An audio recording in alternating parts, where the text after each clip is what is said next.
So hey everyone, welcome back to my channel. So this is my final week and I am so excited to share the result. So अगर आपने मेरे week 1, 2 और 3 के videos नहीं देखे तो please पहले उसे देखिए, जहाँ पे मैंने शेयर किया है कि मैंने शुगर के क्रेविंग को कैसे रोका है और क्या क्या प्रॉब्लम फेस किए थे इस जर्नी के लिए और सबसे बड़ी मिस्टेक मेरी क्या थी।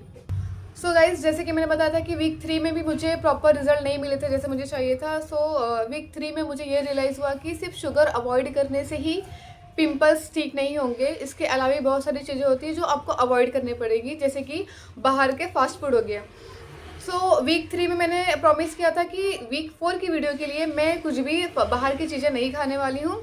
देखते हैं क्या रिजल्ट आता है। फाइनली ये दिन आ गया और बिलीव मी गाइस, मुझे डेफिनेटली बहुत ही अच्छे रिजल्ट मिले हैं। शुगर के साथ साथ मैंने अननेसेसरी चीज़ें जो बाहर की जो मुझे नहीं खानी चाहिए, मैंने उसे भी अवॉइड किया था। ये था मेरे फाइनल रिजल्ट। बट गाइस, एक सबसे बड़ा सच था जो मैंने छुपाया, ये है कि सिर्फ ये 30 डे ही नो शुगर चैलेंज का जो जर्नी था मेरे लिए, सिर्फ 30 डे में ही मुझे रिजल्ट नहीं मिले, क्योंकि मैंने जो ये जर्नी स्टार्ट किया था, मैंने स्टार्ट किया था 8 अक्टूबर को 30 डे नो शुगर का चैलेंज। बट वीडियो मैंने लेट पोस्ट किया था 3 डेज़ के बाद। मैं सोची थी कि मुझे एडिटिंग के लिए भी टाइम मिल जाएगा, बट मैंने जो भी वीडियोस कैप्चर किए वो टाइम टू टाइम ही कैप्चर किए। 30 डेज़ होने के बाद भी मतलब मुझे ये प्रॉब्लम फेस करने पड़े थे कि पिंपल्स आ रहे जा रहे आ रहे जा रहे। तो वीक 3 के होने के बाद मैंने ये रियलाइज़ किया कि मैंने फास्ट फूड भी छोड़ दिए थे, कि जो मैं कुछ नहीं खा रही थी, लाइक घर के ही खाने और हेल्दी चीज़ें ही ले रही थी, और शुगर तो मैंने अवॉइड ही किया था।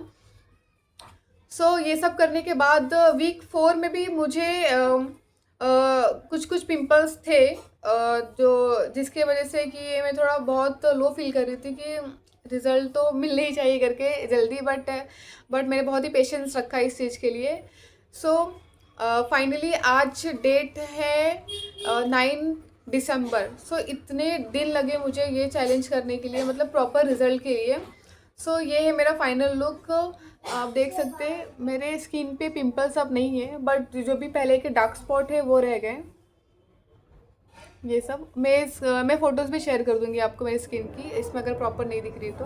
But believe me guys, I am so happy कि मुझे रिज़ल्ट मिल गया फाइनली, और मैंने कहा था कि मैं ये करके ही रहूँगी, तो फाइनली ये रहा मेरा रिज़ल्ट। जैसे कि मैंने बताया था कि एक्ने के प्रॉब्लम्स तो बहुत सारे हो सकते हैं, तो मैंने एक रिसर्च भी इसमें पढ़ा था कि डाइट बहुत ही इंपॉर्टेंट है आपके लिए, अगर आप ये चैलेंज ले रहे हो, क्योंकि सिर्फ शुगर अवॉइड करने से ही आपको प्रॉपर रिजल्ट नहीं मिलने वाले। मैं आपको स्क्रीन पे शेयर करके दिखाती हूँ कि इसमें क्या लिखा हुआ है। यहाँ पे एक रिसर्च है कि effect on diet on acne and its response to the treatment. Okay, यहाँ पे बताया है कि it's known that multiple factor impact acne pathophysiology including genetics, hormonal, inflammatory and environmental influence. जैसे कि मैंने आपको वीक 3 के वीडियो में बताया था कि पिंपल्स होने के बहुत सारे रीज़न हो सकते हैं, तो ये सब थे। और यहाँ पे बताया है कि diet has been a part of the acne discussion for decades.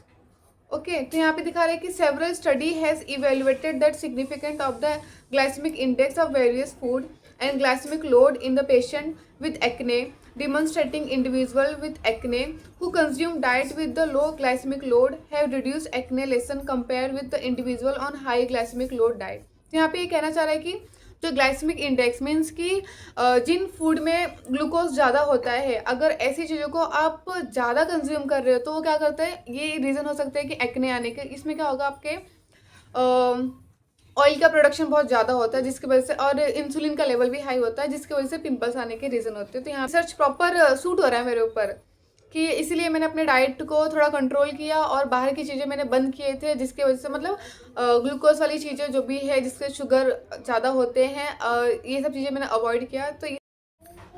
ये रिसर्च में भी यही पता चलता है कि हाई ग्लूकोज जो फूड्स होते हैं सच में वो एक्ने के लिए बहुत ही प्रॉब्लमेटिक रहते हैं, इसलिए मैंने ये शुगर अवॉइड किया था। फाइनली मुझे रिजल्ट मिल गए and I am so happy and so proud to myself कि ये जर्नी मैंने फाइनली कंप्लीट किया। बट ये भी है कि मुझे 30 डे में रिजल्ट नहीं मिले थे, बट मैंने बहुत पेशेंस रखे जिसके लिए, और फाइनली मुझे रिजल्ट मिल गया। अब मुझे ये दिन चाहिए था कि मेरे फेस पे एक भी पिंपल ना रहे, तो फाइनली वो दिन आ गया है guys. I am so happy. So मैं कुछ वीक 4 के फ़ोटोज़ भी शेयर कर देती हूँ कि वीक 3 कंप्लीट होने के बाद वीक 4 में भी मुझे कुछ कुछ पिंपल्स आ रहे थे, उसके फ़ोटोज़ मैं शेयर कर देती हूँ स्क्रीन पे। ये कुछ इस तरह दिखते थे, बट काफ़ी पेशेंस रखने के बाद मुझे फाइनली रिज़ल्ट मिल गया है। और सबसे इम्पॉर्टेंट थिंग ये है कि गाइस, अगर आपने मेरे पूरे वीक की वीडियो देखा रहेगा तो उसमें मैंने शुगर के क्रेविंग्स के बारे में ज़्यादा कहीं पे बोला ही नहीं है कि मुझे बहुत ज़्यादा क्रेविंग्स, और बस वीक 1 का छोड़ के, क्योंकि मैंने कहा था कि अगर वीक 1 आप कर लेते हो, उस टाइम पे आप कंट्रोल कर ले रहे हो, तो डेफिनेटली उसके बाद आपको शुगर खाने का मन करेगा ही नहीं।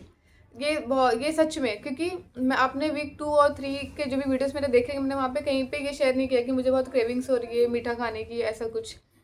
तो ये सिर्फ 7 दिन का चैलेंज, अगर आप 7 दिन का चैलेंज भी कंप्लीट कर लेते हैं कि मुझे शुगर बिल्कुल भी नहीं खाना है, तो आप अपने आप ही आपकी आदत छूट जाएगी नो शुगर के लिए। और शुगर सिर्फ एक्ने के लिए ही नहीं है, ऐसा ज़रूरी नहीं कि मुझे एक्ने नहीं चाहिए तो ही शुगर में ना, मतलब शुगर अवॉइड करने के बहुत सारे बेनिफिट। रिक्वेस्ट करूँगी सभी लोगों को, एटलीस्ट 7 डे का चैलेंज तो आप लोगों को लेना ही चाहिए नो शुगर के लिए। सो आप खुद ही फील करेंगे, एक अलग सी एनर्जी फील करेंगे अपने आप में ही। सो मुझे लगता है कि डेफिनेटली एक बार सभी लोगों को ट्राई करना चाहिए। और शुगर छोड़ने के बहुत सारे फ़ायदे, मतलब बहुत अनगिनत फ़ायदे। सो गाइज, फाइनली ये मेरा चैलेंज यहीं पे ख़त्म हो रहा है, and I am very happy and so proud to myself. मैंने ये कर, मतलब कैसे भी करके कंप्लीट किया। और यही बात है कि आप कोई भी चैलेंज ले रहे हैं तो उसमें कंसिस्टेंसी रखना बहुत ज़रूरी है। प्रॉब्लम्स तो आते रहेंगे ऊपर नीचे, रिजल्ट तुरंत मिले ऐसा ज़रूरी नहीं होता है, हर चीज़ों को टाइम लगता है अच्छा होने के लिए। सो फाइनली ये था मेरा रिज़ल्ट, आप देख सकते हैं। सो ये चैलेंज मेरा यहीं पे अब ख़त्म होता है, एंड अब मैं नेक्स्ट वीडियो में एक नया चैलेंज लेके आने वाली हूँ। सो अगर आपके माइंड में कुछ ऐसा है कि मुझे क्या चैलेंज लेना चाहिए, सो प्लीज़ कमेंट करके बताइए मुझे, सो डेफिनेटली मैं उसे ट्राई करूँगी। सो गाइस, अगर आप भी सोच रहे हो 30 डे नो शुगर के चैलेंज लेने के लिए, तो प्लीज़ ट्राई कीजिए और कमेंट करके मुझे बताइए अगर आप भी ये चैलेंज ले रहे हैं तो आप कब स्टार्ट कर रहे हो। अगर आपने ये चैलेंज स्टार्ट किया है तो आपको आपकी जर्नी कैसे चल रही है, please comment me. And so thank you for watching my video, and don't forget to like, comment and subscribe my channel. मिलते हैं नेक्स्ट वीडियो में, तब तक के लिए बाय बाय।